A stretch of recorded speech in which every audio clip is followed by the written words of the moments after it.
We're going to start with a discussion about indirect calorimetry and how we might optimize precision nutrition using indirect calorimetry. I've got some disclosures to share with you.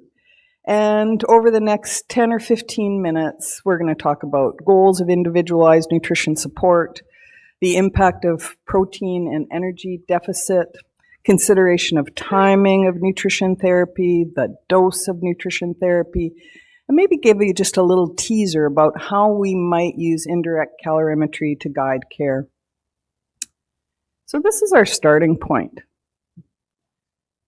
We know that energy deficit in the ICU is really, really common, despite the fact that in the ICU we have one-on-one nursing. We have care that wraps around patients, and clearly these patients are complex. But this is old data, and it's been repeatedly shown. So what this is showing you is that, let me get sorted here. You can see that most patients in the ICU are receiving less than 80%. I'm not going to use the pointer. It's too dizzy. I apologize. So most patients in ICU are getting less than 80% of their predicted energy requirements at day 3 or day 4. In Emma Ridley's ICU, they get 80%. That tops out everyone else, you guys. And Emma says she audits in her practice. If you don't audit, you don't know what you do. But my guess is that by post-admit, days 3, 4 in the ICU, patients are probably getting only 70% of what their nutrition needs are. And that results in an energy deficit. So does that matter? Energy deficit matters. Let me get you grounded to this slide. And I'm going to try and use the pointer, and if it goes, okay. So in this study of critically ill patients, they looked at patients with a low energy deficit, less than 6,000 calories, and a low protein deficit, less than 300 grams, compared to a high deficit, over 6,000 calories or over 300 grams of protein.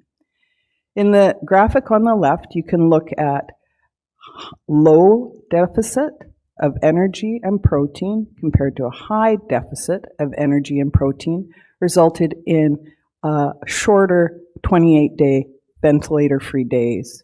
In addition, low deficits, sorry about that, resulted in reduction in ICU length of stay and reduction in hospital length of stay. If we look at longer-term outcomes, patients in this ICU study, who are surgical ICU patients, with a low deficit, less than 6,000 calories and less than 300 grams of protein, you had lower in-hospital mortality, lower 30-day mortality, and a higher likelihood of being discharged home. Let's just do a little bit of math. How do you get a 6,000 calorie deficit? 1,000 calories a day for 6 days. Think about the average ICU length of stay. You're running tube feed at 50 cc's an hour, 1,200 calories a day, and that's an optimistic rate of tube feeds. So it's very reasonable to think that in a 6-7 day ICU length of stay, you're going to get this 6,000 calorie deficit and 300 gram protein deficit that's going to have all these negative consequences. The other thing is, our guesses aren't very good. And the purpose of showing this slide, and I don't know, do you see a formula here that you use? I'm a 25 calorie per kilo kind of girl. And you can see that if you want to get within 15% of what you think the patient needs, 25 calories per kilo works 40% of the time. And you can see that if you use Harris-Benedict with a prediction or correction factor of 1.3, you're more likely to overfeed. And a variety of formulas don't work very well. So if we're using estimates to understand what energy requirements are, they're also not very good in the critically ill population. So not only are we not able to prescribe the right amount, because our guesses, our estimates aren't precise, but then when we try to give it, they're not getting it. So what we prescribe isn't delivered. So you guys are familiar with that story. The other evolving concept is that a lot of the critical care trials, and we're going to hear about them from Emma, is that when we try to overfeed people early in the phase of critical illness because of endogenous glucose production, it actually results in overfeeding in those very first few days of critical illness. And this is illustrated by this gray line here. And you can see that with endogenous energy production in the setting of critical illness, in conjunction with feeding, can potentially result in overfeeding and some of those negative outcomes that we've seen in feeding trials in critical illness. So it's important to feed what the patient needs, building on the understanding that there is endogenous glucose production in the early phases of critical illness. And this graphic from Van Zanten and Diwali kind of illustrates this. So if you take home anything from this talk, this is what you should be thinking about. So early in the phase of critical illness, when we know there's endogenous glucose production, and we know that that patient is also going for investigations and they're critically ill and they may be on pressors, frankly, we don't need to be worried about meeting their energy requirements in that first phase of critical illness. And it's probably appropriate to start day one at 25% of goals and ramping up over a few days to 75% of goals. But remember, these patients change and evolve. So following that acute phase of critical illness, after day 5, at that point, it's appropriate to target feeding to energy requirements that potentially are measured so that we can use precision measurements. At that time, day 5, using 70% of a predictive equation or 100% of a measured equation is the appropriate dose of energy. What about protein? We're going to hear about that from Kristen. So minimum protein intake at this time, 1.3 grams per kilo, and this is based on the European recommendations.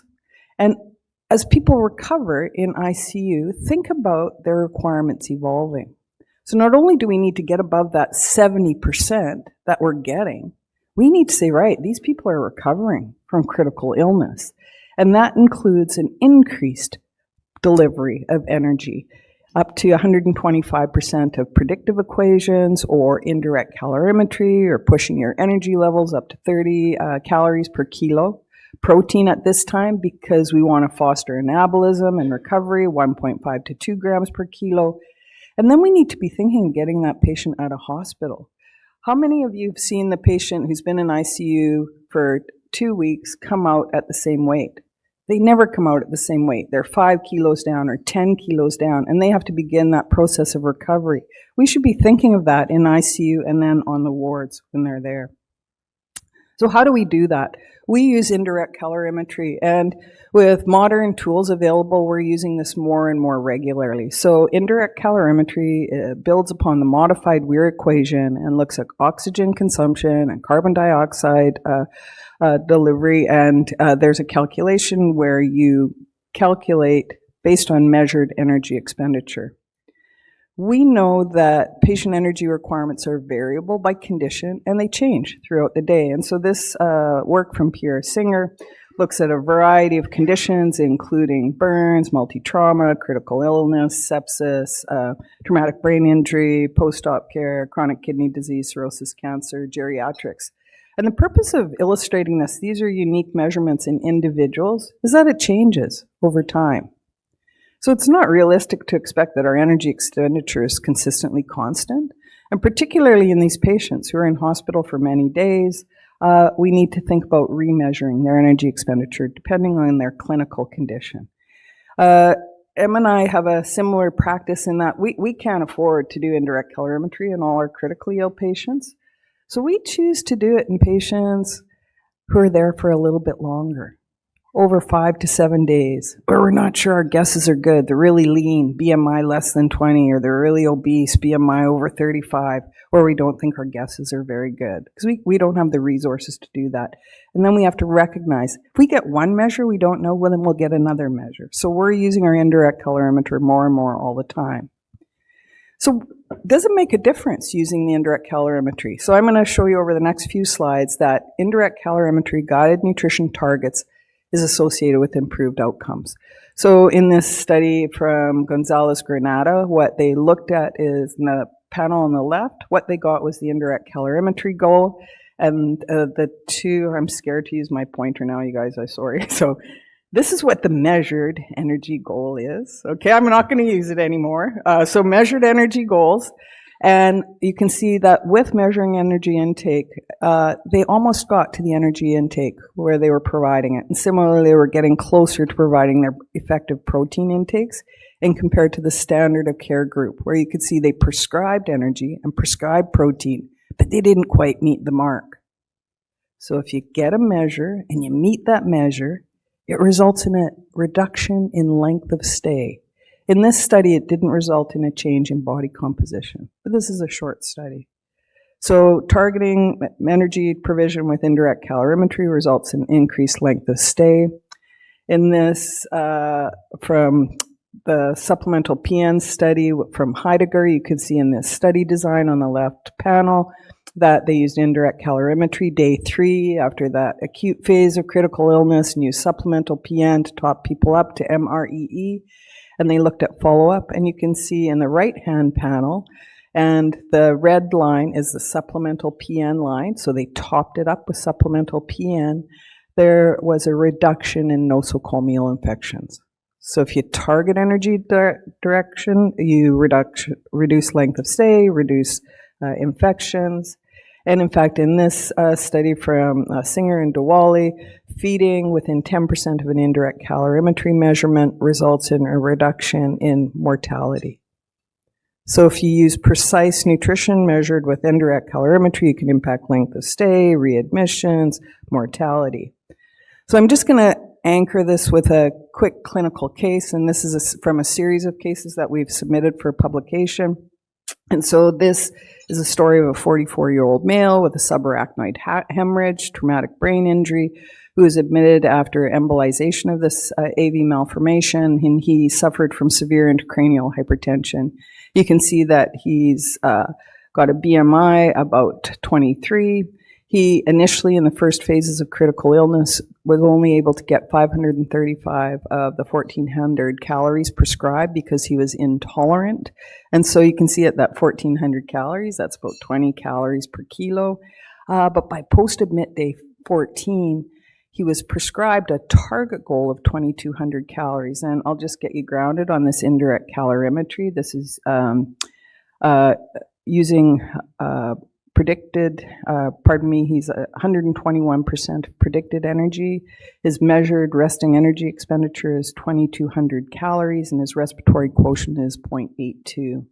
So this fellow was fed only a fraction of this, but by post-admit day 14, he was increasingly able to tolerate his nutrition, and during recovery, we increased it even further. So if we had stuck with that 1,400 calories, think of post-admit day 15, his deficit would have been 10,000 calories. So using that measure, we drove towards that target to try and impact mortality, morbidity, readmissions, and complications. So in conclusion, I actually think it's got to be standard of care, particularly in these complex, critically ill patients, to identify an appropriate dose and prescription for nutrition for the individual needs of the patient.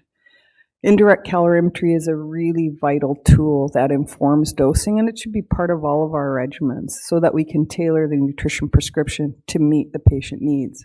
Why do we do that? Because it has a positive impact on all these outcomes, including survival, complications, and health system outcomes like hospital readmission.